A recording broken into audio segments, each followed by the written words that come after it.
कुएं के जादुई 3 मटके। बहुत समय पहले की बात है। कमलपुर गांव में रिंकी नाम की एक अनाथ लड़की रहती थी। बहुत समय पहले एक भयंकर तूफान के कारण रिंकी की माँ पिताजी की मृत्यु हो गई थी। रिंकी गांव के सेठ के घर झाड़ू पोछा का काम करके जैसे तैसे रोटी खा रही थी। रिंकी की मालकिन कल्याणी रिंकी पर तरह तरह के अत्याचार करती थी। कल्याणी की खुद की एक लड़की थी सुरभि। वो भी रिंकी की तरह 10 वर्ष की थी। सुरभि रिंकी की बहुत अच्छी दोस्त थी, परंतु रिंकी की गरीबी के कारण कल्याणी सुरभि और रिंकी को दूर दूर रखती थी। जब भी कल्याणी रिंकी को सुरभि के साथ खेलते देखती, वो उसे बहुत मारती थी। रिंकी का इस दुनिया में कोई भी नहीं था। वो सेठ की हवेली के बाहर भैंस के तबेले में रहती थी। रिंकी सुबह उठकर पूरी हवेली में झाड़ू पोछा करती, भैंसों का ध्यान रखती और भी पूरे घर के छोटे मोटे काम वही देखती थी। कल्याणी रिंकी और सुरभि की इस दोस्ती से बहुत चिढ़ती थी और वो रिंकी और सुरभि को अलग करने के लिए कुछ भी करने को तैयार थी। एक दिन कल्याणी रिंकी से कहती है, सुन रिंकी की बच्ची, हवेली का वाटर टैंक खराब हो गया है और पीने के लिए हवेली में बिल्कुल भी पानी नहीं बचा है। इसलिए मैं चाहती हूँ कि तू पास वाले जंगल की नदी से जाकर पानी भर ला। परंतु मालकिन, वो नदी तो जंगल के बीचों बीच है और उस नदी के आसपास कई जंगली जानवर घूमते हैं। अगर मुझे किसी जानवर ने पकड़ लिया तो मैं कैसे अपनी जान छुड़ा पाऊंगी? मैं कुछ नहीं जानती, मैं तेरी मालकिन हूँ और तुझे मेरा कहना मानना पड़ेगा। ज्यादा बहाने मारने की जरूरत नहीं है, चुपचाप जाकर पानी भर कर ला। रिंकी अपने मालकिन की डांट सुनकर नदी के पास पानी भरने चली जाती है।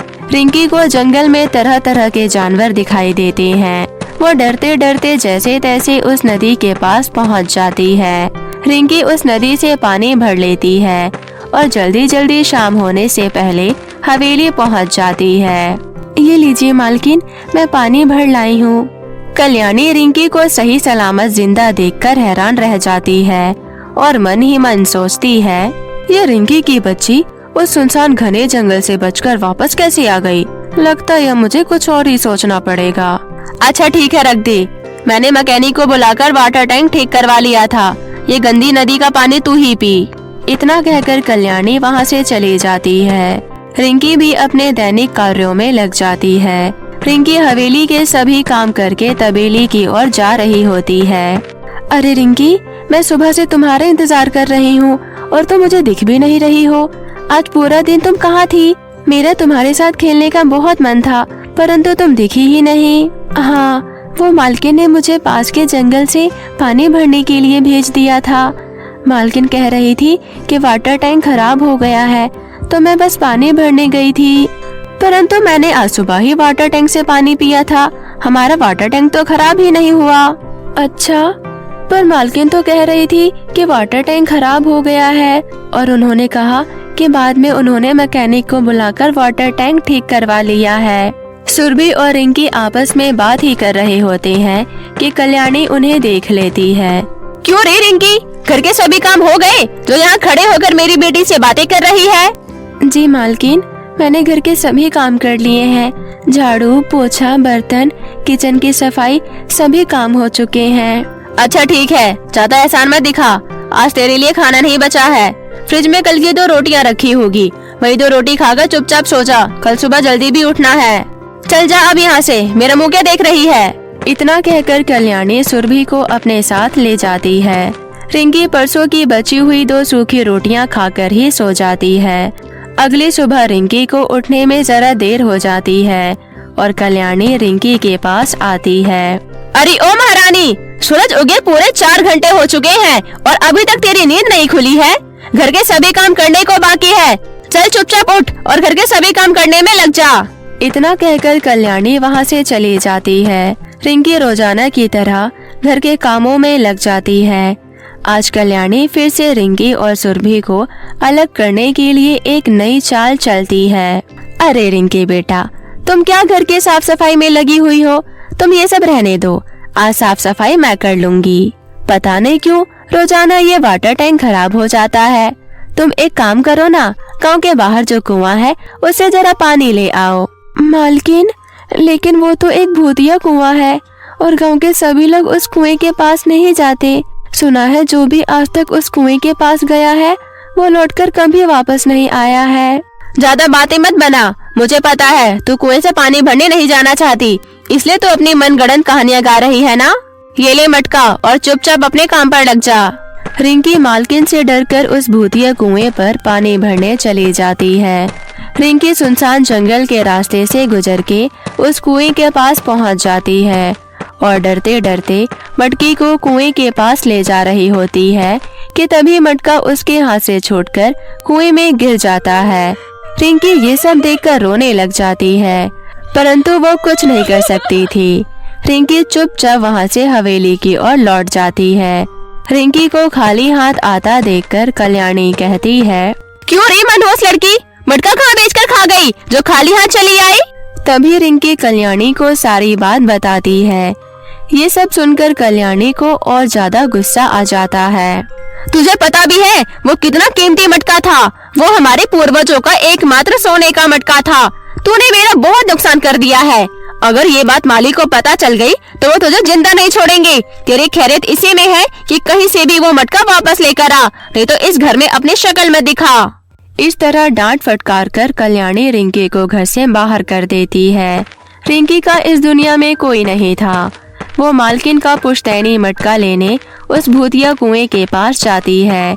रिंकी जंगल के रास्ते से होते हुए जा रही होती है कि तभी उसे एक शेर मिलता है। शेर को देखकर रिंकी बहुत डर जाती है, परंतु ध्यान से देखने पर वो देखती है कि शेर के पैर पर एक घाव हो रखा है और उसके पैरों से बहुत खून भी निकल रहा है। रिंकी अपनी जान की परवाह किए बगैर शेर के पास जाकर उसके पैर से कांटा निकाल देती है। रिंकी का ये व्यवहार देखकर शेर भी रिंकी को कुछ नहीं कहता। धन्यवाद प्यारी बच्ची, तुमने मेरी जान बचाकर मुझ पे बहुत बड़ा उपकार किया है। अब तुम आगे का रास्ता बिना डरे सफर कर सकती हो। क्या तुम बोल सकते हो? मुझे तो यकीन ही नहीं होता। हाँ मेरी बेटी, मैं बोल सकता हूँ और इस जंगल के सभी जानवर आपस में बोल सकते हैं। मैं तुम्हें आशीर्वाद देता हूँ कि तुम्हारी मंजिल पूरी हो। रिंकी ये सब सुनकर आगे चलने लगती है। रिंकी कुएं के पास जाकर जोर जोर से रोने लगती है। ए भूतिया कुआं, कृपया मुझे मेरी मालकिन का वो पुश्तैनी घड़ा लौटा दो, वरना वो मुझे अपने घर से हमेशा के लिए निकाल देगी। कुआं ये सभी बातें सुनकर बोलता है, प्यारी बच्ची, मैं तुम्हारी तकलीफ को समझ सकता हूँ और वह तुम्हारा घड़ा मेरे पास सुरक्षित है। तुम्हारी मालकिन कल्याणी तुमसे झूठ झूठ बोल रही थी। वह उसका कोई पुश्तैनी सोने का घड़ा नहीं बल्कि एक मामूली घड़ा है और कल्याणी तुम्हें 2 बार जान से मारने के लिए इस सुनसान जंगल में भेजा था ताकि वह सुरभि को तुमसे अलग कर सके। तुम एक समझदार और नेक दिल लड़की हो। मैंने देखा कि किस तरह तुमने अपनी जान की परवाह किए बिना उस घायल शेर की मदद की, इसलिए बदले में मैं तुम्हारी मदद करना चाहता हूँ। यह लो, यह जादुई 3 मटके हैं। यह पहला मटका तुम्हें खाने के लिए अच्छे अच्छे चीजें देगा और यह दूसरा मटका तुम्हें पहनने के लिए अच्छे अच्छे कपड़े देगा और इस तीसरे मटके से तुम अपनी मर्जी का कोई भी सामान मांग सकती हो। रिंकी कुएं का बहुत बहुत धन्यवाद देकर वे जादुई 3 मटके अपने साथ ले जाती है। रिंकी जंगल में ही अपने लिए लकड़ियों से एक कुटिया बनाकर उन जादुई 3 मटकों की मदद से रहने लगती है।